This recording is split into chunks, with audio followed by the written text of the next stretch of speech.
It is fantastic to get to be here with you today as we get to hang out with the one, the only Michele Wilson, a dear friend of mine in Los Angeles, California.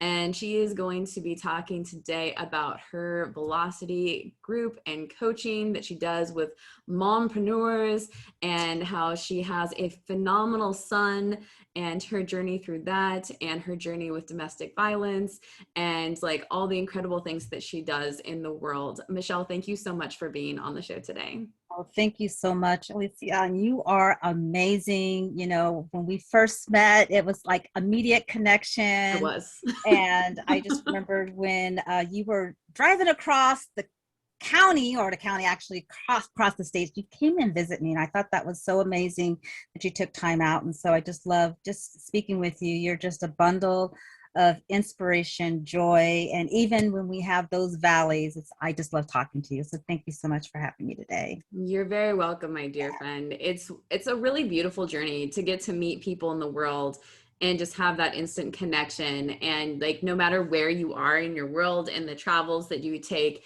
interpersonally and like over great distances, to have somebody that is there for you that you can have like vulnerable conversations with. And I so appreciate that about our friendship. We have had, I mean, I've opened up and told you things that I've never really told people before. So you have that innate ability to make me feel safe. And, you know, what I love about our relationships, our friendship, is just that we see each other, we hear each other, and we understand, you know, ourselves in the journey. And as I said earlier about that valley, you know, we have our ups and downs. I mean, yes, we're always laughing, but we can just connect heart to heart. And that's what I really love about when we have our heartfelt conversations. So I'm excited to be with you. I'm really excited to be with you today. Yeah, you're very welcome. And that's one of the things that I love about this group, this amazing group of women that we get to talk to today in the Phoenix Rising Women's group here on Facebook, and how they really step up and support one another. And, you know, we're still starting on the front end of our journey, but it's been lovely to watch some of the heartfelt conversations that women have had. And I'm really curious to see what comes from today's conversation. So Michele, why don't you tell everyone a little bit about like what you do, and just start at the beginning of your journey and how it all formed. So what I do, I like to say, you know, I just want to bring light, inspiration, and hope to people. I love people's stories and inspiring them to achieve. You know, my core value is just the freedom of being able to live my life how I design or want it to be. But really my journey started, you know, I actually grew up in Simi Valley, California. So that's where I'm originally from. And, you know, I say my journey kind of started when I became a teenage mom at 17. You know, I had some amazing parents, wonderful parents. And, you know, I was involved in drill team, and, you know, I loved to dance, and I thought I was going to be a professional dancer.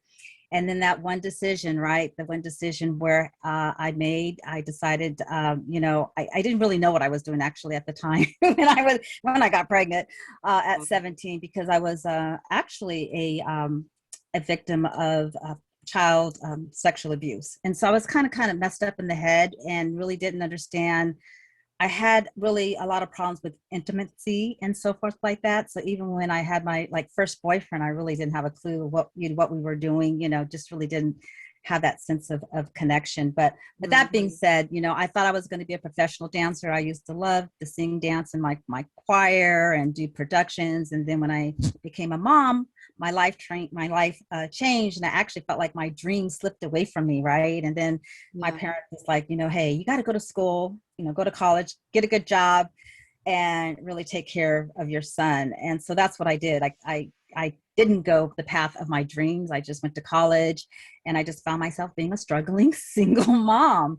And that's really kind of my journey. And that's why I'm here today, just to really inspire others that, you know, yeah, we may make decisions, we may be hurt, we have pain, but I know for myself, I was able to get through it, and not even get through it, just learning to love myself, basically, to help me get through it. Yeah, that's all. Yeah. Like, I really appreciate you sharing all of that. And yeah, just like what a powerful start to that whole journey. And when you had your son, what was that like?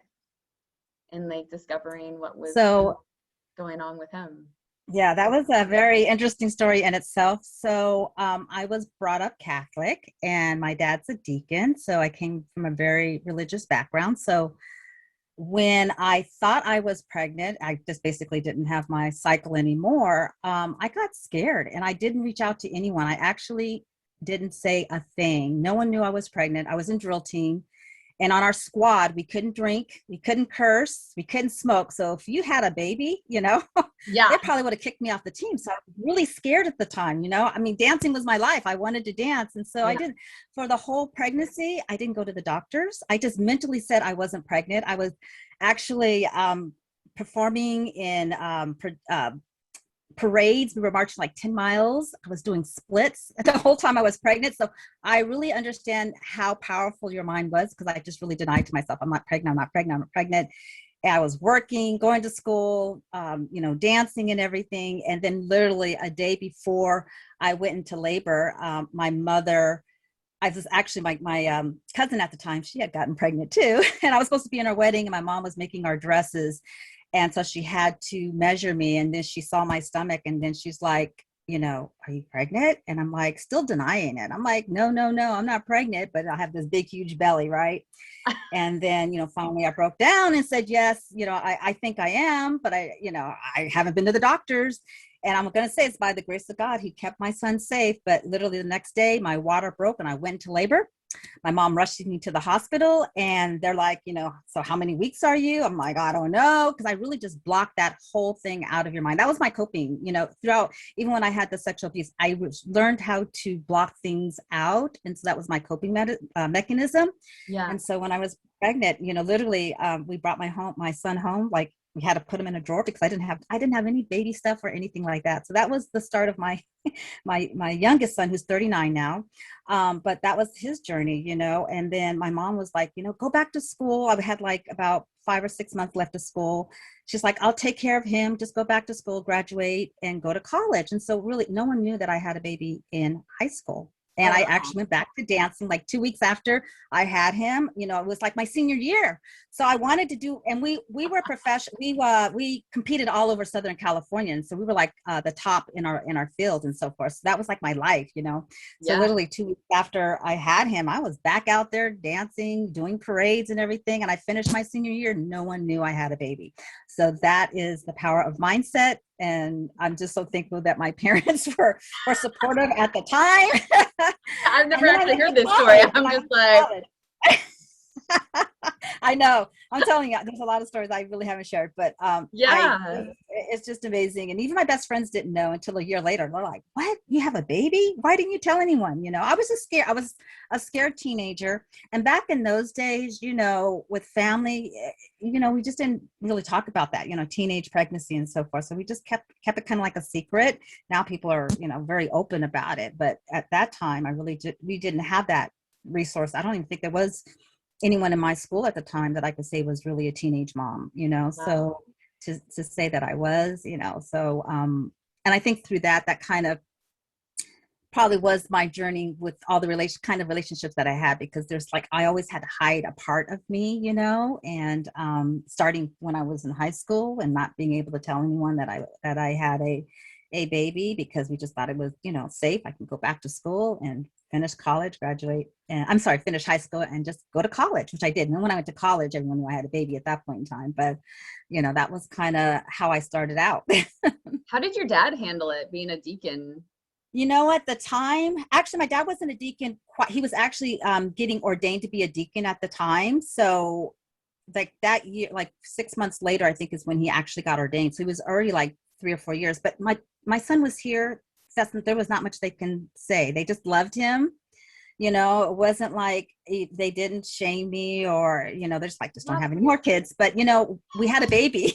So it's like, we just had to take care of him. So it wasn't about really trying to hide him or anything like that, especially, in the church or anything like that. It was just that when I was going to school, I just wanted to finish out my school year. And so my parents were very supportive of that, to do that. But no, they really accepted, my dad baptized my son, and, They've just been really, if it wasn't for my parents and their support, I wouldn't have been able to go to, college. I went to college, and, in between college, I got married and divorced twice, but my parents have always, even all the decisions that I made, they've always been there. They've always been encouraging. They never said, oh, like, oh, you did the wrong thing and, do better. They just always supportive. And that's what I really appreciate about my parents.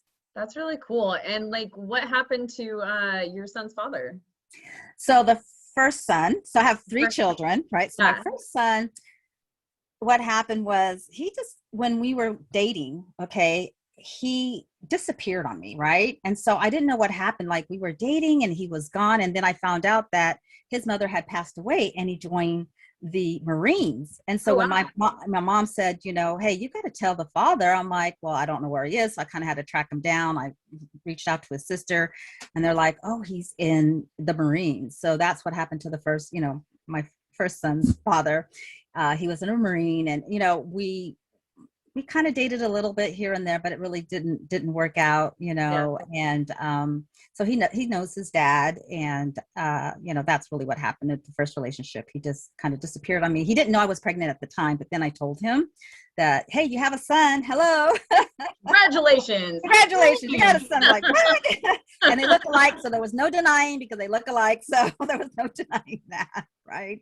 So yeah, and I could say he was like really my first one consensual, and so with that, I just really had a lot of problems with intimate relationships, and that's kind of how I was, like I said, I've been divorced twice, and I have 3 baby daddies. And sometimes I think about that. It's like, how did I have 3 baby daddies? They were all spread out, like 22-year gaps, but I was just really looking for love. I wanted someone to love me for the right reasons. And I just couldn't get that right for some reason. I was really good in my business. I can run a business, but it came to my relationships, I really struggled, especially with the last relationship where, we talked about, I've had some domestic violence, and I was telling you too, like how I just only owned up to it like a year ago when I was actually getting certified to do some anger management, domestic violence. I wanted to become like a counselor and so forth. And then COVID hit. But when I was really understanding what domestic violence was, I was like, you know what? I was in that relationship, and I was that person, right? Because it was mental, emotional, and there was some physical. But because I thought I fought back, I didn't really call it domestic violence, right? I was, there was a couple of times where my third son's father, he choked me and got me up against the wall and so forth. And just fighting back, I just really didn't see it as domestic violence. I don't know why I didn't, but maybe I was like in denial at the time. It's like, why would he want to try to hurt me and so forth like that? But now that I understand what domestic violence is, it's emotional, just how it's those little things like, oh, you're not, talk about like the way I was shaped, and doing dishes, just these little things that he was always correcting me and trying to change me, trying to turn me into somebody that I wasn't. And so that was my last relationship. It was like 12, 13 years ago. So after that, I was like, Michele, I really need to heal myself. And then you talked about my son, my youngest son, he had a medical condition. Okay, hold on. Before we go to that. Okay, yeah. Since we were just talking about the domestic violence aspect of things. Sure.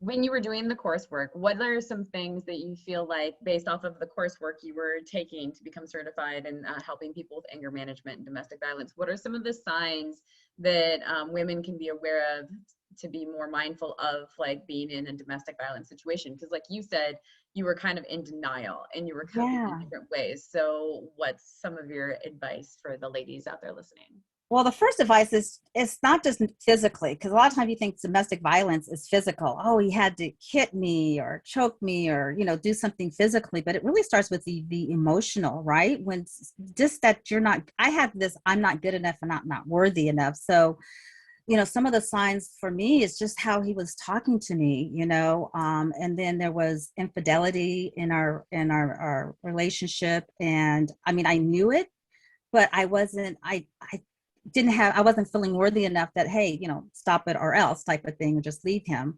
So it was those things that I just felt really unworthy of him, because he would just say things to me, like even the way I was driving, drive this way, but this is the way I drive. So he was always trying to correct me and change me and not accept me for who I was. So that's more of the psychological, right? And I The would say constant shame and yeah, the manipulation. constant, right, exactly. Even, about being a mother when I had a son together, like he was always correcting me. And so that like was one of the signs. And then the next sign was, just that emotional, right? There was times in our relationships where it got really ugly and so forth. And I don't know if I just wanted, it really had to do with me not self-loving myself. That's what I've learned. But during going through it, I didn't know it. But going through it, I would just say that if you don't feel right, right? If you feel smaller than you should, that's a sign, right? That person not really loving you. And I could say it now. I did it all alone. I would say don't do it alone. Find someone that you can trust and just be able to talk to, because it really took me 3 years to leave that relationship. So you can't really talk a person out of getting out of the relationship until they're ready. But if you know someone, let's say, because a lot of times a person who's in it doesn't even realize it. I know for myself, I didn't understand it and realize it, but I believe that people outside, if I would have talked more, because I really kept it, I didn't share it with any of my friends or my family or anything like that until it got to one point. I reached out to my mom, and my mom's like, "Come on home, baby." And I'm like, "Okay." In 30 days, I was gone because I was ready. Right. But when you're not ready to, but if you could just find someone just to talk to, I think that is a really a help, until you're ready to maybe leave that relationship, is finding someone safe that you feel like you can talk to about what you're going through. Because I think sometimes it's just being heard. It's not necessarily having the right solutions at the time, but a person can just say, someone that can listen. I guess that's what I'm trying to say. Yeah. Yeah, definitely. I mean, because like some people, like I was in a relationship that was like super toxic, and it was either really great or it was really awful. And, like there was only one time that it was physically violent, but it was, Mm-hmm. and it's scary, in those moments. But especially I feel like as strong women, you're just like, well, and I too had, like fought back in that moment. And what we also don't talk about, which is super vulnerable, and I don't know if this is your experience at all, but in that moment when you're fighting back, like for me, there was like a moment of this like rush of power, because I don't know if that person, like if you saw like a glimmer of fear even for a second as you're like, Sorry. you know, and it's hard to have that honest conversation, and to be like, I can understand, like after that moment, and I've never hit another person, I think, since then. But like it was in defense of myself after he threw me on the couch by my neck. But in that moment, I really understood how a person could become addicted to that sensation of power. Yeah. And it doesn't make it right what they do, but it definitely can like make it more understanding. Like if you feel so disempowered in every other aspect of your life that you find this one thing. And that's why it's important for us to open up the conversation. Yeah, it's really hard because, like you were just mentioned, I felt empowered and strong in other areas of my life, but that area I just felt so disempowered. And for me, it wasn't the few times that we got in those huge fights and he was choking me, or it was more for defense. But he was stronger than me, right? Right. I didn't have the self-defense, how to handle it. So it was really just me. One, actually, it was, just for my life, and secondly, I just wanted to be heard. He wasn't understanding or hearing what, like what was going on with me and why I was feeling that way. And so I remember one time it was out of just a pure anger of just, he just doesn't get me, he doesn't Right. understand me, and I am not that kind of violent person, but I remember in the early stages of our relationship before it got, escalated. I mean, he would just leave for days and not come back and talk, and I remember one time just throwing a shoe at the wall. I was just so angry because I didn't even know how to deal with my frustration and anger, because I'm not that type of person, right? That Right. really gets angry. So I didn't even know there was all this internal Yeah. um, emotion going on that I couldn't even handle myself, right? Yeah. So the way I dealt with it was through prayer and just, God help me, I mean, that was my strength. But I would say, definitely, and not even if you can't trust someone close to you. I mean, there's different organizations out there now. There's just a lot of help out there that you can really go to someone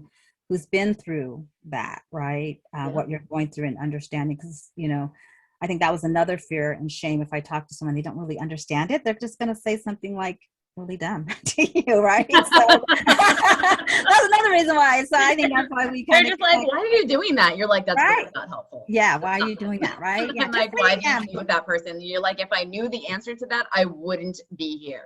Right. It's like, and then why don't you just leave him? Well, at the time, when we got together, it's like we were in business together. I left my job, and he was like my caregiver, but really he earned the money and I was doing everything in the back. So I didn't even have my own bank account at the time, my own car at the time. I didn't have anything. That's how, I'm gonna say, if it was on purpose or not, I don't know, but the control, he was very controlling. I didn't even know it, but that's how he controlled me. So then I was at a point where I had nothing of my own, right? So it's like to leave. But then it got to the point where it was either my health, my life, or the things that I had. And I chose, and that time my son was like 3 years old. And I was like, I don't want to take my son through this. So I got on a plane with just two suitcases and went back home and started all over, my life all over again, So how do you feel like that affected your son? And that's your youngest son. Is he my youngest son? He was so, yeah, actually he was so young. He doesn't really, I'm like the mom, I keep him protected. And actually the thing that was like the last straw that broke the camel's back with our relationship was, I believe it was Memorial Day, and his dad was supposed to show up at the park with me and my son, and he didn't. And then he didn't come home. And I'm like, oh no, you're doing this to me, but I'm not gonna allow you to do this to my son. So finally I'm like, it's time, I'm done. It's time for me to leave, because that was just, I think it was okay. Well, it wasn't okay, but at the time it was okay. Yeah, you could do it to me, but if you're going to impact our children, that's not good. So that was where I got the strength to be able to leave, when I saw that, even I didn't want that generation, I guess, I didn't want him to be witness to it. So he doesn't really know. I don't even talk to my kids about what happened, everything like that, because I just love my kids. And so he's been very, mom's everything. Yeah. And he doesn't even ask about his dad. I'm like, it's like, are you gonna call your dad? No, he doesn't even ask about his dad. But I don't talk bad about his dad, because I want him to make his own decisions about his father and so forth like that. And people can change, yeah, in an instant, really. Like somebody could be listening to this conversation and something could indicate to them, and they could have an aha moment, and who they were 30 seconds ago isn't who they are in the present time. Like that's the beauty of evolution, right? And that's why it's so important for us to like really meet people in present time and forgive ourselves for the things that we've done wrong, to forgive other people, and really see them for who they are in the moment, and give them the opportunity to change and have the healthy boundaries that you need to keep yourself safe in present time, right? And decide whether or not to walk away or to stay. Yeah, and you hit it right on the button. I mean, it took me a while, but it was definitely forgiveness. So I forgive him, and we have a relationship now. We can talk and so forth. I think the hardest thing was my self-forgiveness. That's what took the longest to forgive myself, and it's still a journey, because sometimes I'm like, well, why was I doing that? Why did I act that way? Why did I accept that? And now I'm to the point, don't ask why, just have it as a lesson, right? That was just a lesson I was learning. Actually, I have a good friend who just shared that with me. Just talk it up, like, what's the lesson you learned out of it? Because you'll probably never know why. What was your frame of thinking at that time? What were you going through?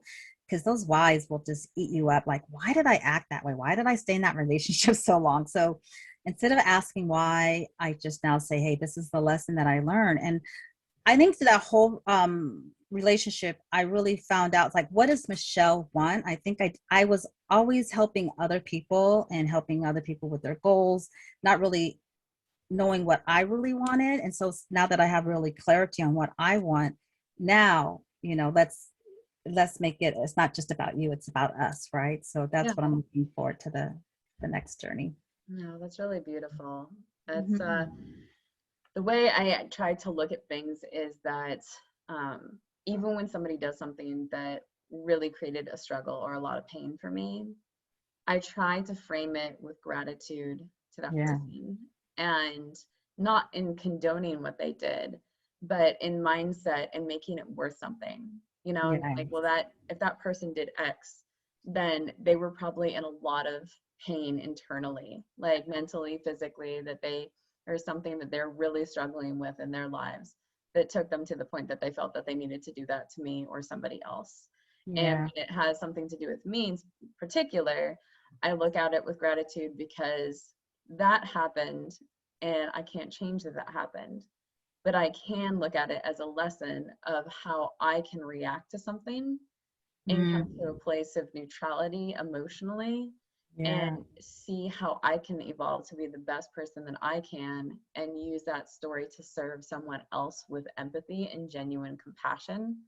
And that door and that process will lead me further down to something I otherwise would not have come across. And that's why, even if it might have been extremely painful and traumatic, that it's still a gift. Yes, I was saying, just loving myself through the pain, and it is definitely a gift. And it makes you appreciate life so much more too. Once you're able, I mean, when you're in the pain, it's a little bit hard, For right? sure. In It this takes a little pain, bit extra. you got that darkness and it's Yep. really hard, but I feel like now that I've gotten, on the other side of the pain and still it's very painful. I mean, sometimes things trigger me still to this day, right? Yeah. So it's a constant, forgiveness of myself and being thankful and grateful. So just because I'm out of it and it's 10, 12 years later, there's still some things I notice that kind of trigger me and I don't know why, but I could be very grateful that, I am stronger because of those experiences that I have. Yeah. And as you said, empathy, that's why I believe now that I have empathy for people because I don't want to know what's going through that person's life, right? And so I just want to love people. I say this, I just love people where they're at. Yeah. And you said not that I condone it or anything, but I just love people where they're at, and continue just to support them.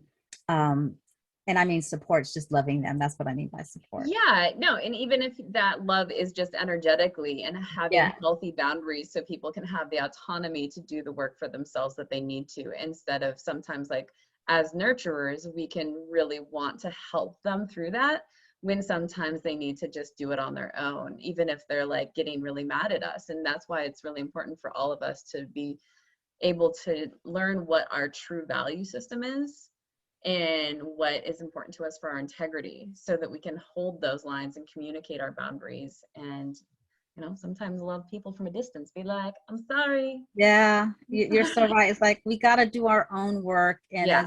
as nurturers, I was that person. I wanted to save the world. So I thought I saved the world by working through their problems for them. No, they've really Right. got, there is, like you said, that boundary where I'm here to love and support you, but I can't do the work for you. Yeah. I found that a few times, because of that giving state, I was doing the work for people and they were just right back where they started from because Yep. they weren't ready. So, They yeah. weren't ready, and they might have been more spiteful towards you too. Exactly. Right. You're like, why did they do that? Yeah. Actually, I've had some experience of like, why would I love them? Why would they do anything like that to me? But, then I realized it's not about me, because they're Nope. hurt, they're in pain.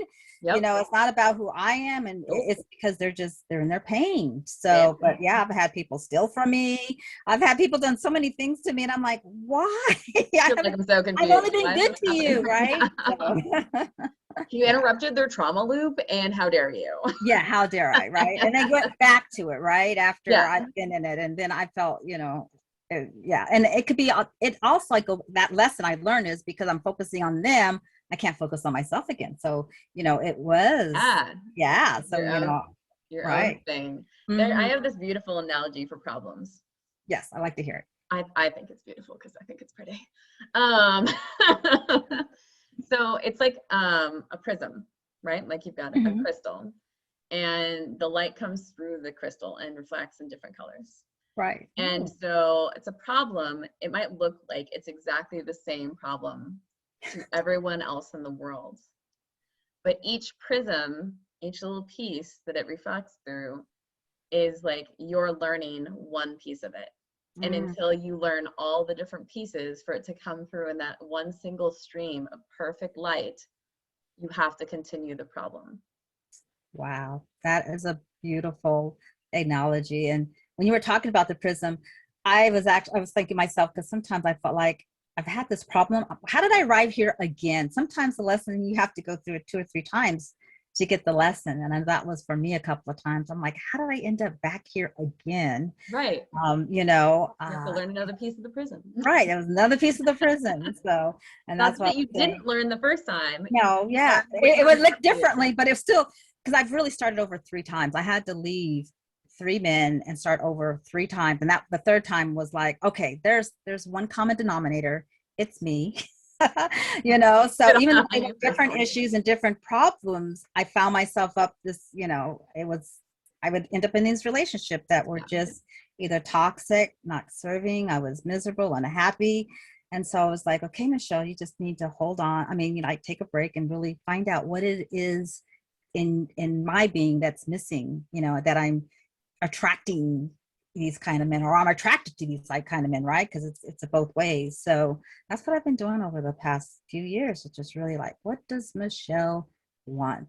You know? It's super important. And there's a piece that I'd like to bring forward, because I think a lot of women don't necessarily think of this. And I have no idea whatsoever if any of this applies to you, because I don't think we've had this conversation before. So like, you decide if it does and if you want to share. Okay. So in relationships, oftentimes I think that women think that since you're married or you're in a partnership, that if the man, or like if you're in a single sex marriage, the woman wants to have sex with you, that automatically means that it's consensual if you're in a relationship. And I've experienced that several times, and those are some of the times that the issues begun, because I would get to a point where I just like, I didn't want to be intimate anymore, right? Yeah. But you know, I think there was a show recently, you know, when is no, and then, you know, going too far, and is it the woman's responsibility? It's a complicated, you know, and I wish I had the answer, but you know, I think it should be okay. Like you if there's a time you just don't feel like it's right, to say no. I mean, yeah, right. And if they push you past that, even if you're married or in a relationship, that's still considered rape. Yes, exactly.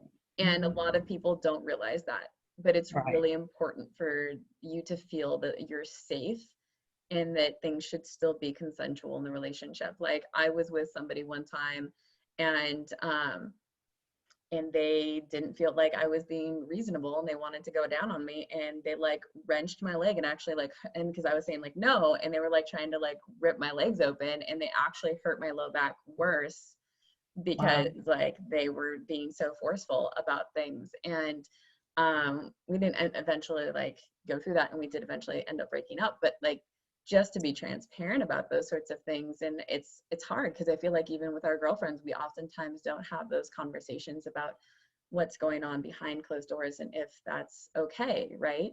Right. Yeah. I mean, and you said, so then, you know, he forced you, and then you feel bad the whole time afterwards because you didn't consent to it, right? You know, and then, oh wow. So yeah, and it doesn't have to be forceful. Sometimes, you know, when you say no, and a man will just keep after you until you finally say yes, right? You know, or just like guilting you, or like, just all kinds of ways, you know, right? And then finally you're just like, okay, you know, man with the hands and everything, but just that wearing down of, okay, you know, and you still feel bad afterwards, right? Yeah, but let's be fair to the men out there, because as women, that happens too to the men. Yes, they do. Yeah, they don't want to engage, and just because they still get an erection doesn't necessarily mean that they want to mentally engage with us. So really, because that's the flip side, that we don't validate for men. And just because they're oftentimes stronger than we are doesn't mean that you know. Yes, I agree. It could be a man and a woman's, both can experience the same thing. And just because we're in a women's conversation, but yeah, let's not leave out the men. And And some you know, women are physically stronger than men. Yeah. Honor that too. Right. Right. You know, so yeah. It's a lot. Yeah, it is a lot, you know, just calling them blurred lines, you know, those lines of when, except when you say when no means no. And it's really sad that we still, I guess it's that part of you just feel like you don't have control over your body, right? You know, and that's where the disempowerment feels, because you just feel like your no is not good enough sometimes, right? Yeah. You know, even though you want that, you just because you want to hug and kiss doesn't mean it has to lead to sex all the time, right? As women, we want to be, I don't know, it could be men too, women, and there's times you just want to be nurtured and loved and hugged. Does it always have to lead to sex? The guys definitely want that too, ladies. Right. And not that I don't want sex, hey, you know, but it was just like, I think a lot of the issues in my relationships is like, there was time I just wanted to be loved and nurtured. And then there was just time that, yeah, we could just have some sex. That's great. But it wasn't that equal partnership, you know? So I always felt like I was, you know, just giving and not receiving. And so I think we should be able to give and receive in a relationship, you know? Yeah. Not to say that it's equal relationship, but yeah, we want that give and receive. And you know, what do I like? Hey, did you ever ask me what I like? No. Right. Yeah. Oh my God. They kind of do ask, but then they're like, they ask, but do they follow through? No. Because I was going to say, where the follow through. Right. Yeah. They do ask, but then it's like, hey, you like flour? Do I ever get flour? No, just kidding. Yeah, you know, like, yeah. No. And what are we like modeling for the kids, you know, in regards to communication and affection and nurturing, and that being such an important like component, right? Because exactly. Future generations, and do those kids feel safe because they care about you as a parental figure, right? And then if energetically or verbally you're off, then they're going to be really sensitive to that. And depending on their age, they might not totally understand where that's coming from. And there's a lot that they could be trying to take on. Right. In my actual 2 relationships, because of, like I said, I was in 3 abusive relationships. Because of that, I became very protective of my kids, because I did not want them to experience that. So I kind of was an overly loving mom, because I was trying to protect them from that, you know, and then there's a life, right? So, but I was very aware of, you know, my actions, how it would impact my kids. And so actually my daughter, I have an older son, and my daughter, I was in a relationship. Actually, that was the reason why I left, I guess once again, I left because when it comes down to my child, I just don't want them to experience. So and that was the 6 months, like we were married 6 months. When I realized what was going on, I'm like, bye, I'm gone, you know? And, but it didn't take me, it just took me 6 months. It didn't take you as long it didn't take me as long. I realized controlling and everything. So I was like, yeah, but I still was messed up inside, you know, I still was like not knowing myself and everything. But at the same time, I still was aware that my kids, I didn't want it to impact my kids. I didn't want them to have to live through that. I mean, they experienced a little bit of it, but you know, I just I couldn't see that for them. So you needed to put the oxygen mask on first. I did put the oxygen mask. So thank you for that, for pointing it out, because I always felt like, oh, I didn't do enough, but I did put the oxygen mask on first. And, you know, so I have really good relationships with my children. So I'm really happy about that. And so I know, for one thing, is always for me, I look at what I didn't do. I want to start acknowledging myself more for what I did do. And I appreciate this conversation, because I really don't, to be open and vulnerable like that is kind of hard. But yeah, I'm the type of person, because I'm a high performance type person. I'm always looking at what I didn't do or what I haven't accomplished. And so one of the things of learning to self-love yourself, and you just pointed out, I put the oxygen mask on. So now I could reframe that, you know, situation. What I learned from it, I do protect, you know, I put on the oxygen mask first. And so I do make some good decisions. So thank you for that. You're very, very welcome. And I think that's a good segue into talking about your 3rd child, your son with disabilities, and like what that journey was like. And when you first, I don't know if I can't remember if he was born with his condition. Tell us more about that. Well, he balancing was, that in being like a single an yeah, entrepreneur, like not having the counseling yet for the things you went through. not having a counselor. Yeah. So with that, really at that point in time, I was a real estate investor with my son's dad. So we were doing flipping houses, and I was living in Florida. And but he at 3 months old, we knew something was wrong, and so we were going to doctors. I was, going to different doctors in Florida at the time, and they misdiagnosed him actually for 6 years. So we didn't know what was wrong, but I knew. I was like in the middle of the night looking for hospitals, and like I said, his father was not around at the time, and I was living in Florida where I had no family. I didn't know anybody. So, even finding a local hospital was hard for me at the time. Yeah. With that being said, it was really until he was 6 years old where we finally got a diagnosis for him. And it just happened, the grace of God, like a doctor, because I was going back and forth to emergency with him. They kept saying it was the flu, and it wasn't. And one of the doctors like, hey, we're going to send you to UCLA, because they're like, I can't help you, right? Yeah. And so the doctor at UCLA hospital, one of the doctors recognized his symptoms. It's very rare, but it was chronic at that point in time. So he got diagnosed at 6 years old. But we were going back and forth. Like, I can tell you how many doctors we've seen over the years just trying to get a diagnosis for him. So it was a kind of a journey. And then when we finally got the diagnosis, we were in the hospital for 5 months. And at that point in time, I had already left his father. And so it was just me at that time when he was 6. I left his dad at 3 years old. And what was the diagnosis? It was chronic intestinal pseudo-obstruction, which basically means that he has an obstruction in his large intestine. So they removed his colon, and it has to do with motility. So food doesn't move. Like, normally it takes us 24 hours or how many hours for food to digest. It would be in his gut for like 2 weeks. Food was just not moving. So then when it became chronic, he became toxic. So he was like out of both ends, vomiting, and he was having this, it was just out of both ends. So, right. And he doesn't absorb nutrients, which means when he eats orally, he doesn't absorb nutrients. So he's on a feeding tube now. He's been on a feeding tube for 11 years now, which 11 hours he's on this feeding tube, and that's how he gets his nutrients, because even when he does eat, his body doesn't know how to absorb it or do anything with it. So that's kind of been our journey for the last 11 years.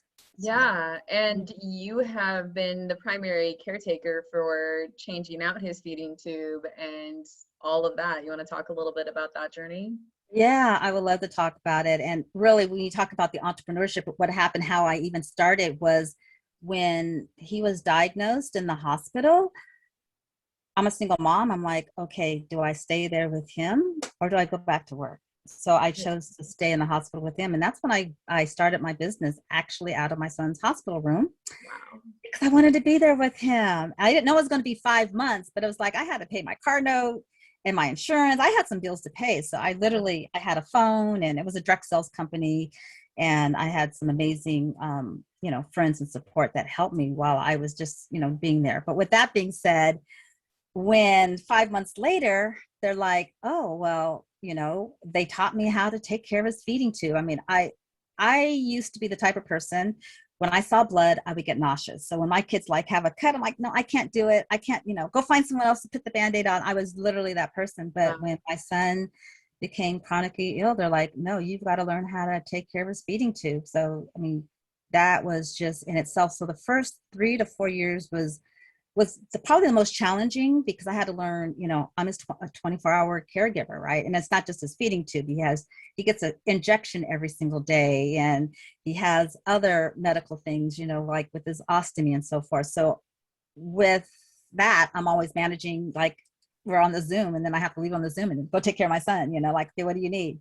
So it's just that balancing back and forth. So that's what the lesson out of this is, one, I've really learned how I'm able to, I call myself a master planner, how to really try to plan around my son's illness so that I can do my business, and learning how to bounce back quickly when things do happen. Because the first few years we were literally in the hospital, like, forever, seemed like. I think one year I counted like 200 and something days we were in the hospital, in and out of the hospital with him. That was it was. I can't even imagine those bills. Yeah. Well, thank goodness we have, insurance, but it is, if I even told you what it would cost a day. I mean, like I'm really thankful and grateful for insurance and the things. I mean, I look at the things that I do go through, but then I look at the things that if it wasn't for those support mechanisms, there was no way I could do it alone, you know? Yeah. So I have the hospital, like, you know, his nurses, I can pick up the phone whenever I have problems. We have an organization called the Painted Turtle, which was a camp for kids with diagnosis so that he can go to camp. I've been to Make-A-Wish Foundation. There's a lot of organizations out there. And at first I was kind of a little bit resistant, you know, I was like, I could do this all alone. I could do this. And then, you know what? I was like, no, because it's not just about me. It's about my son. I wanted him to have a quality of life, of somewhat normal life. So he's had some good experiences, you know, going to camp and, you know, going on trips, try to normalize our life a little bit, you know, but, you know, I am so thankful for the different organizations out there that give back to kids, because it does make a difference in their mental, not only in their physical, I mean, the physical is there, but their mental, emotional health. So I'm truly grateful for that. That's really cool. So like, what's his friend group like? Like, does he go to traditional school? Has he done online schooling for long? How did you handle that academically? So in the beginning, he used to be half homeschool and half he went to school because he was in and out of the doctors a lot. But when he got to middle school, it was really difficult because of his feeding tube.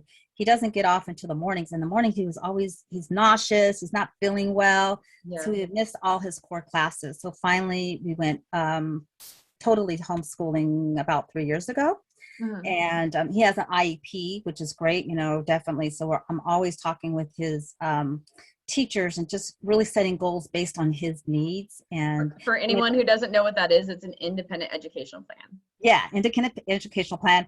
And I mean, I've been thankful that they've pretty much heard me, but there were times, you know, it's just like they didn't really understand, because my son, when you look at him, doesn't look like he has special needs or he's handicapped or whatever. They didn't get it. So one year they had this plan and I'm like, you know, he's in the morning times, he doesn't feel good. And so finally, you know, when he was missing all this, courses, like, oh, we need an emergency meeting, you know? So there were times where, you know, but I just was always just thankful and grateful and calm.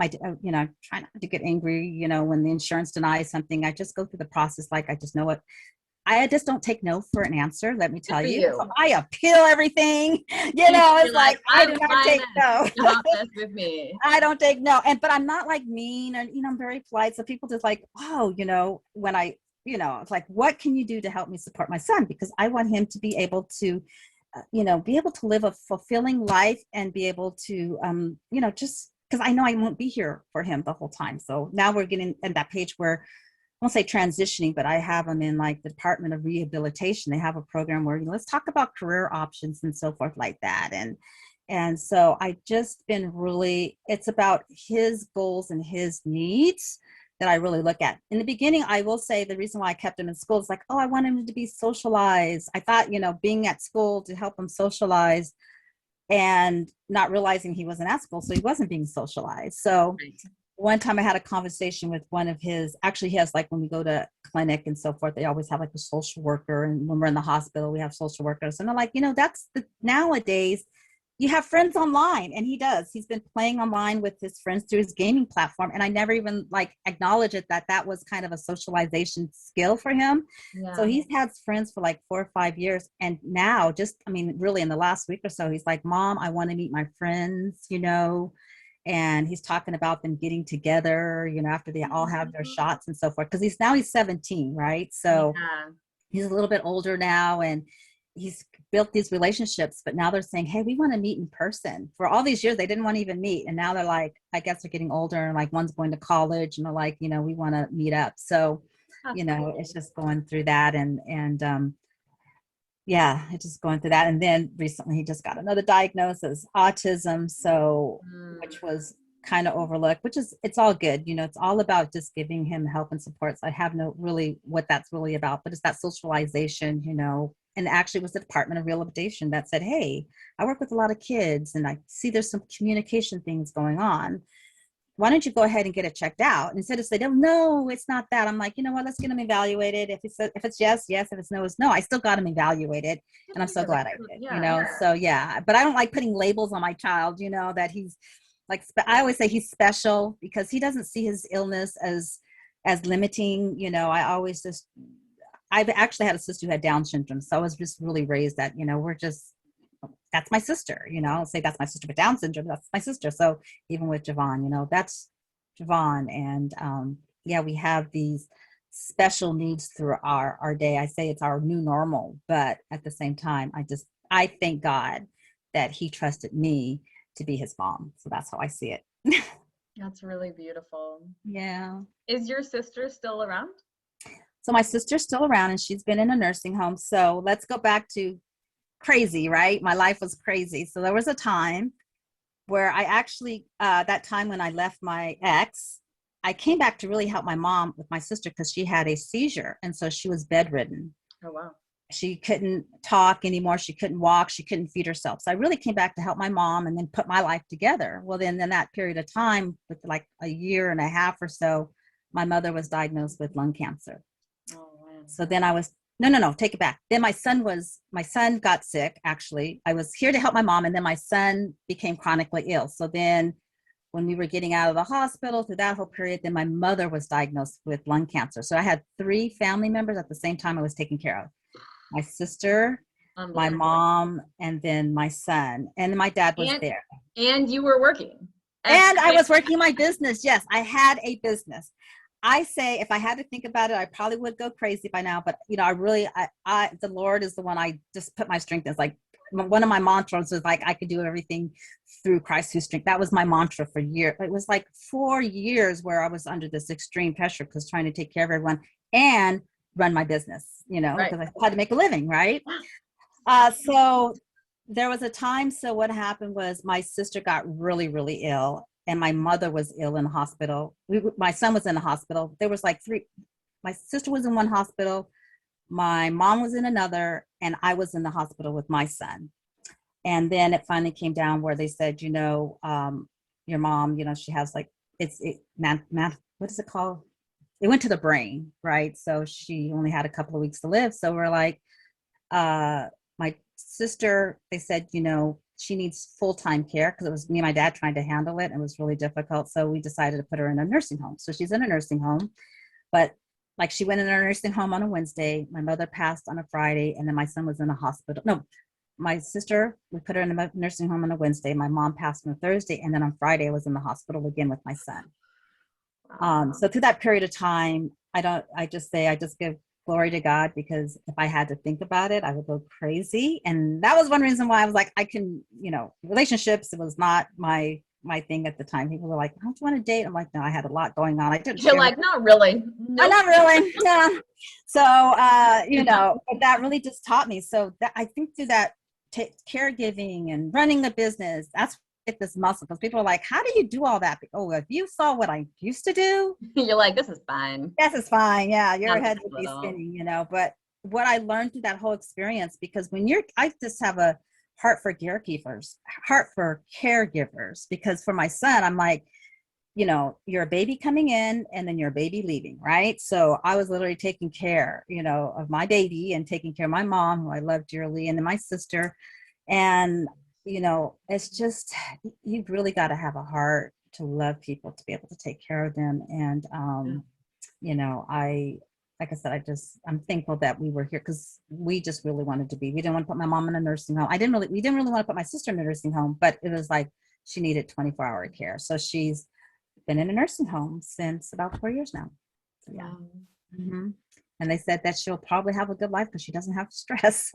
But she's also on a feeding tube, which is interesting. So so my sister has a trach and a feeding tube through her stomach, and my son has a feeding tube through an IV. And I don't ask why, but I just, that's why I value health so much, because I've had to be a witness of non-healthy, like just going through it with people who had illnesses and so forth. So that's why I'm always smiling and just being thankful, because our health is our true wealth. We've got to keep ourselves healthy. And so that's mentally, emotionally, and physically, right? So, absolutely. And speaking about that, what's it like working in Hollywood? And where like image is so much a piece of the puzzle, and working with like a socially progressive place. like Dirt Merchant Films and Rev Share Films and all of that, and just the things that you do. I feel like raising kids in Hollywood would be a really interesting experience. Well, luckily I am like in the suburbs of Hollywood. So, and that's why I stayed in the suburbs for so long, because I didn't want being a single mom, I didn't want my children to be impacted that way. Yeah. So that was one way. But in the beginning, you know, I have several years under my belt now, but in the beginning, it was really, I had this self-image issue going on all the time, you know, like, you know, trying to be, you know, slim enough and pretty enough. I mean, and I look back at my pictures, I'm like, what were you thinking, Michelle? You know, you're gorgeous at that time. Why did you think you weren't gorgeous at the time, right? Yeah, I mean, like, I'm like, why did you think that? You know, I was like, gosh, what were you thinking? And it was, you know, you should tell people how old you are right now. I just turned 57 on Saturday. So 57, I feel like I say that, you know, life has just begun, because now I'm wiser now, right? More experience. And I'm truly thankful and grateful to life. So I'm really, I don't even think it's my second part. I feel like I'm just getting started, because I was such a young mom. Yeah. I gave. So I just feel like, you know, and, you know, not quite there with my son yet, but I'm just really excited to have a life of just not being a mom. I'm always a mom, but like not caregiving. So I can't wait, because like, no, that's why I'm like, I got plenty of time. I got to keep myself healthy, because I want to go out there and travel the world, right? You know? So funny. I love it. Yeah. Looks so fantastic, folks. Thank you so yeah, much. you're welcome. I just had to laugh sometimes, because my birthday is coming up here on May 25th. I'll be 41. Oh, yeah.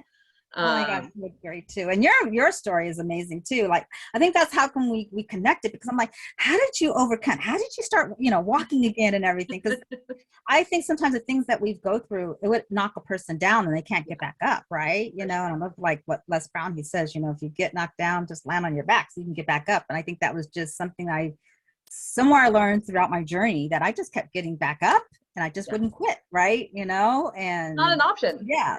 Mm-hmm. It's just not an option. It's not an option. Yeah, I think that's just not an option for me. I just don't have that as an option, right? So yeah. Yeah, I think that's why you just don't really think about it. I don't think how do you do what you do? And you're just like, I just keep going. Yeah. What other option do I have? I don't have any other option. And I've really, when the third time I, like I said, started all over, I took time, I was like, what do I really want? So now that I know and clear of what I want in my life, and it's not just the physical, the things that I want, it's just that peace of mind and the serenity. And since I'm really clear on that, it makes it even easier now for me to keep going, right? Because now when I get knocked down, I can get back up even quicker, because I really like, you know, okay, like we were talking about, this is just a lesson. It's not like something that happened to me, or even I see it as more of an opportunity now, right? You know, so when things happen to me, it's just an opportunity for me to grow, to find another way. And right. I'm just a better person. So that's how I look at life now, but it took me a long time to get there. Yes, you know? Which is why you do what you do for moms, because like both of us, like we took a longer road, because that's just what our journey was meant to be. Yes. Right. Because if it wasn't, it would have been different. Yes. But like you're taking all that wisdom, all that heartache and trauma and difficulty and the knowledge and the good things that happen too, right? Yeah. And you're going to use all of that. You're using that to help moms who are entrepreneurs, especially moms that have children with special needs. So like, tell us more about what you're doing there. You've got a special thing coming out here soon. Yes, I'm excited about it. It's called Mompreneur Universe. So I want to create a universe for moms who are entrepreneurs, that we can really have conversations, mompreneur conversations that are just real talk, that, you know, you can be heard, seen, and understood, right? Because I'm even learning that even women who without children have the needs are different. So I just want to be able to create that space, one, that we can talk about what we're going through, because I did it alone. And as I said, if I would have been able to talk a little bit more, I think I wouldn't been in my head so much feeling the shame and, you know, just all this feeling. I call it like mommy guilt, because when you're building a business, if you're working on your business, you're taking time away from your family. So how do you do that? And I hear a lot like work-life balance, you know, it's all about balance. I'm like, you know, it's not really about balance. It's really about, now I'm literally like, how do you blend that? And that's where I feel like I'm coming into my own, where I am a mom, I'm an entrepreneur, I'm a mompreneur. I am both, because before I would be working with men or just people that I had to hide that part of me, like my mom part of me, right? And so, but I was like, hey, it took me a lot to get to this, to the boardroom, and not to say that I want empathy or sympathy, but I just want to acknowledge moms that what you're doing at home, you're a leader in your household, you can lead in your business. So taking those as mom skills and transforming into your business, they're the same skill set, right? So I want to be able to coach and train and just accelerate moms so that we, and then if they do have those feelings, just to know that, hey, we understand, let's help you through that. So I'm going to give them support in an environment where we are peer to peer, we understand each other, and then give them the resources and the tools so not only they live a balanced life in their family, but in their business. Like, does it take? You know, you have this business idea, because I'm really finding that as mompreneurs, we start our business out of necessity. That's how I started my business, right? Because extra income, childcare is expensive these days, you know. So it is crazy, right? And then, you know, so that's like, you know, one of the things that is out of necessity. So we kind of see things differently. You know, I believe success principles are the same, but women, especially moms, we just have a different perspective because we're dealing with more complex issues. So let's put those complex issues on the table. Let's talk about it. And now that we got, you know, some clarity there and what we can do, some tools and resources to handle it. Like when you set an appointment and your son has 101 temperature, do you go to the appointment or do you take care of your son? Well, naturally, you're going to take care of your son, but how do you take care of your son without guilt? Like, oh my gosh, I would go through these guilt things like, I'm doing this because of my son, but I feel guilty that I couldn't make my appointment. So I just want to have those conversations and then tools and resources, you know, education, training, so that you can build a business, you know, and I really say build a business around what you love. Let's figure out what it is, how you want to build your business, not about the social norms or how it should be. And even those unrealistic expectations, we do it all. And I put the expectations on myself, but we can define our path. And so I wanted to find a different path for mompreneurs and like, hey, it's okay. So that's what I'm up to. No, that's fantastic. And I think there's like, how do you work with women who have potentially had a miscarriage while like they're in the process of working like really, really hard, like long hours, or a woman who has lost her child, and like something like that? Because I feel like that can probably be really hard. Definitely. So my whole purpose of the Mompreneur Universe is to have collaborations with people who have that experience and expertise. So I kind of want it to be like a one-stop place, right? Where I won't say one stop, but just a community of mothers, right?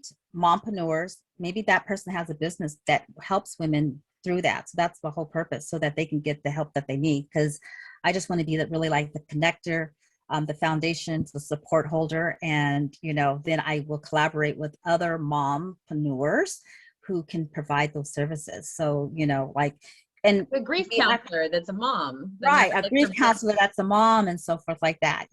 We're always going to have a platform where we have an open conversation. But if they really need help, expertise help, let's have a grief mom that's experienced it or been through it. Because I'm finding that I've worked with a lot of coaches in my business and so forth that didn't have the same they had the not how to, but not the experience. So that even though I knew I had the how to's, I still couldn't apply it in my business because my experiences were a little bit different, right? And so I was just racking my brain all the time. So I really want to bring how to and experience together. And I think really how you do that is people who have the same experience. It's like, I got through this, so I can help you get through this too, right? I mean, I think that's the best way of really helping others, is because someone's walked through your shoes already. Maybe not the same shoes, but can have at least a little bit more empathy and understanding of what you're going through.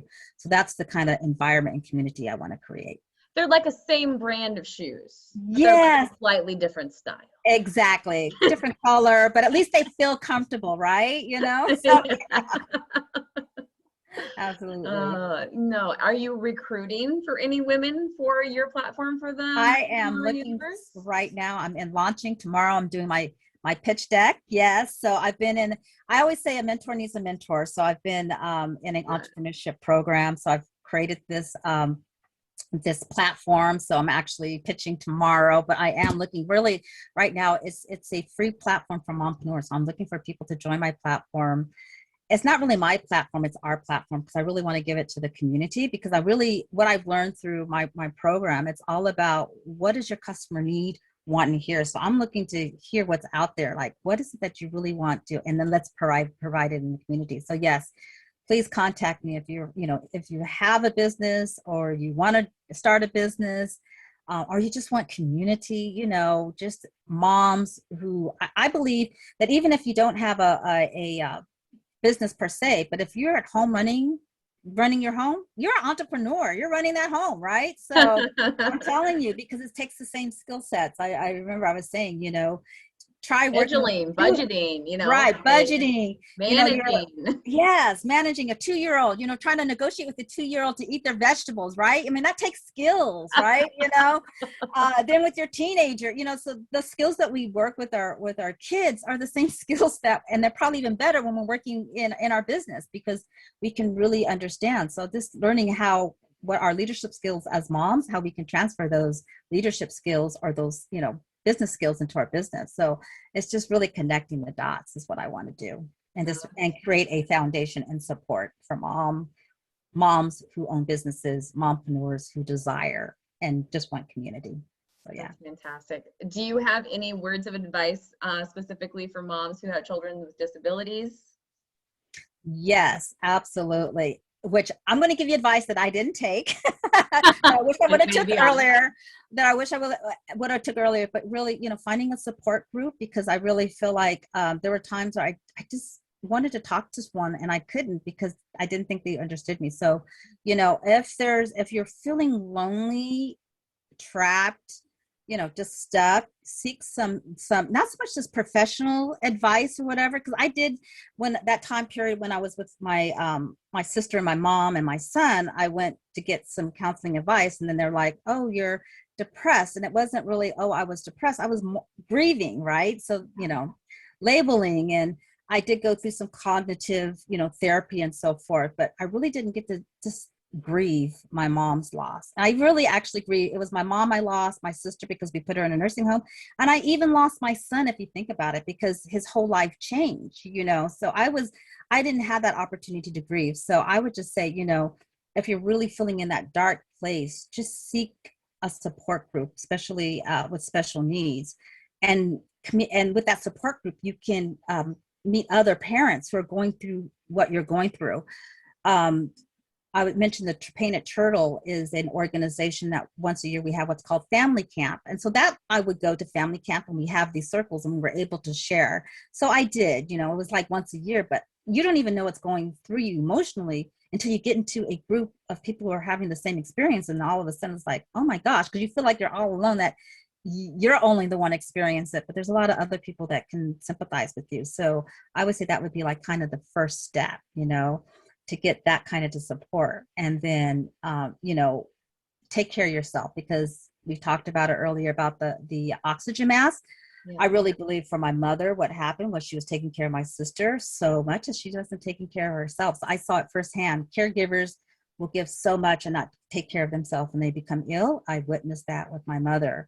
So I say, your health, yourself, I'm saying more than just self-care, it's really loving yourself unconditionally, that you will do what you need to do to take care of yourself. So I would think those are the two most important, because once you have your cup filled, you can empty it to other people.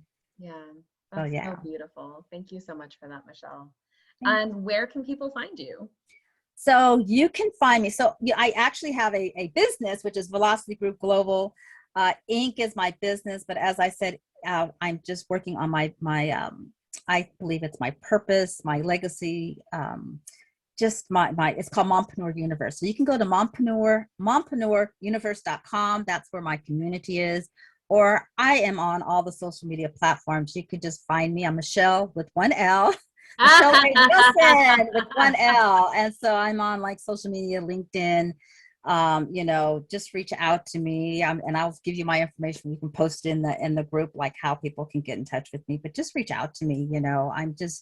I love listening to people's stories, because everyone has a voice, and I just want to give people a voice, especially mom and mompreneurs, a voice. Fantastic. Are you going to be doing any podcasting? Yes, well, I am. Well, I'm actually more of a. I'm going to be doing interviews. So my goal is to. I'm looking for mompreneurs. Whether you have a successful business or you're working through a business, right? I want to get those conversations. So I do a lot. I like to interview mompreneurs. I'm actually going to do. I believe I'm going to start a clubhouse. You talked about that Yep, earlier. we're gonna be So brave. yeah, so I do have a podcast that it hasn't been very consistent, but I like the Clubhouse platform that I think, because as mompreneurs, you want to do something that you can do consistently, right? And I know sometimes, getting set up in podcasts, I'm like, on Clubhouse, I know I could just, turn it on and start talking my ideas and so forth. So I think that's the tool I'm going to use for mompreneurs conversations, and then we'll probably go a little bit further out as far as podcasting and so forth. So yeah. That sounds fantastic. Well, I really appreciate your time and being here today. We have someone here. Tanya, do you have any questions or comments that you would like to throw in here before we wrap up? Are you still there? Yes, ma'am. I've been here the whole time, and what an inspiring story you have, Michelle. Thank you for sharing it. And your light is beautiful. Thank you. That just proves that, you can do it. And sometimes it takes, like you said, your son was your motivator.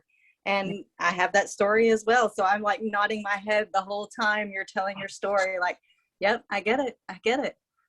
So yeah, great stuff. Thank you so much. Thank you. Thank you. I appreciate you so much for joining us. And thank you for letting me know, because I think I was silent for so long, but there are other mothers out there who are hurting, and they need to hear your voice, Tanya. And that's what I really want to do, because we just need to start speaking up to say, hey, you're not alone. So thank you for sharing that with me.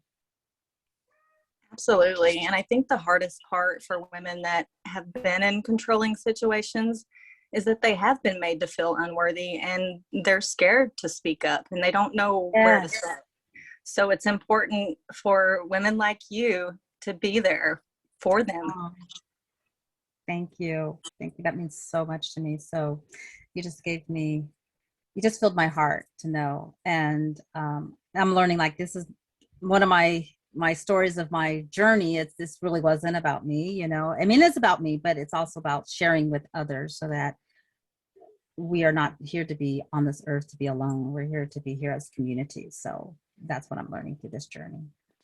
I agree. And I feel the same way. And that's what it is. I know I've always been a nurturer, and that was always my excuse in the bad relationships is, well, I'll be happy if they're happy. Yeah. But that's not how it works. And we have to understand that and know that we can be happy too. And you said it so well, like, oh, well, we can think we can change them, right? We can't change them. The only person we can really change is ourselves, or transform ourselves. So that was another thing when I was in that relationship. I thought that I could change him, or that our love would be enough for him to change. And I'm realizing, no, it's not, so just respecting myself enough, and knowing that I do matter. We do matter. And we all figure it out eventually. And it's people like you that help us. We're shaking our head. Yep, she's right. She's right. We've got to do something. We've got to stand up and take care of business. Yes. And in a loving way, because I've had it where people I think we talked about that, Lisa, just get it, just leave. Sometimes it's not that simple, right? So we know that you should just leave, but it's just not that simple. So being when that person is ready, they'll be able to leave, but just you don't want them to feel like they're just alone either. So I know there's that balance of, you don't want to enable them, but at the same time you don't want to leave them by them, so it's just having a pure heart. That's all I could say. Just love people for where they're at. So absolutely. And Elysia said it well too.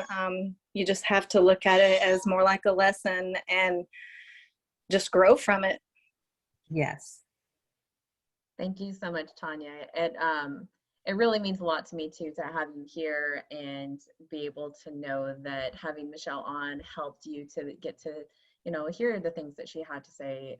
Because for me, impacting even one person makes everything worth it, and and taking the time and the journey. So I really appreciate your time and being here today. Absolutely. It's always nice to get a confirmation and to know that you're not alone. Yeah.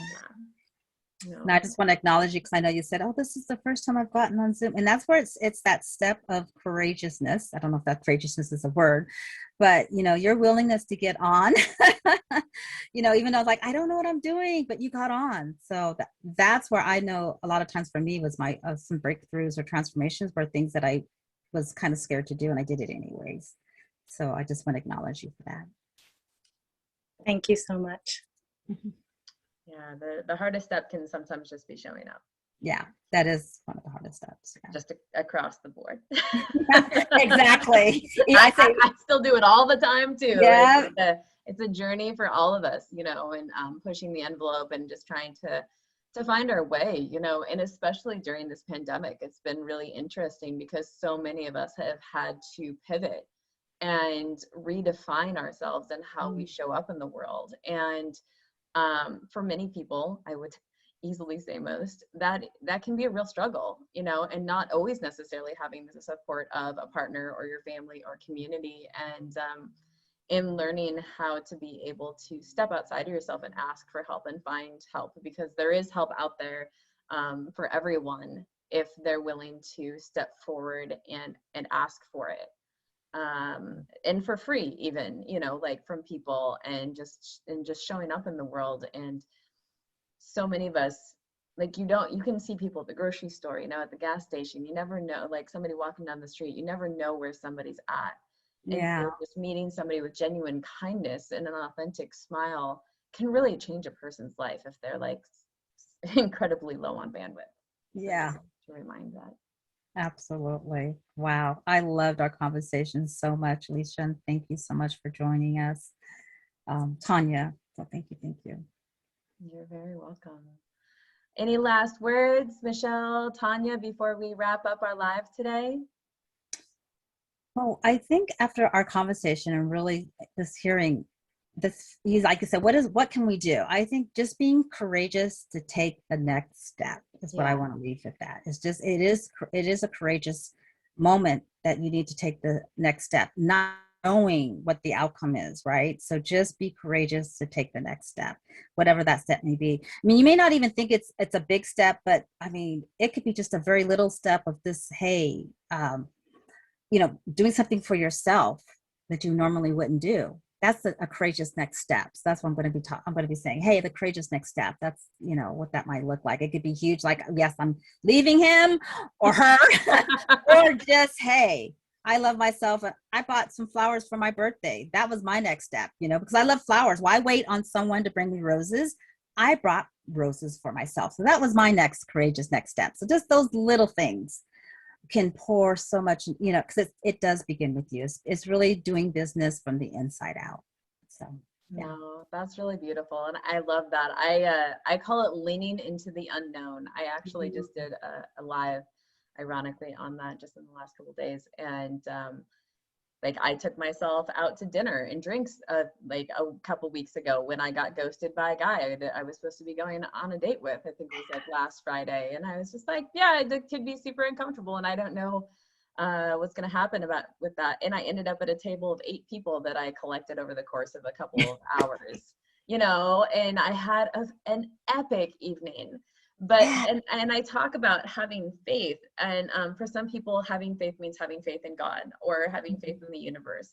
That when I talk about having faith, a lot of it is really about having faith in yourself. Yes. In your own capability to rise and to be able to control your mindset, because sometimes the thoughts that come in, it can be really debilitating, right? But controlling our minds is one of the most empowering things that we can ever do for ourselves. So like that can be the courageous step, is having the belief that you can calm your mind and take the next steps that you need to attain your goals. And maybe that's just being able to breathe without like hyperventilating in them.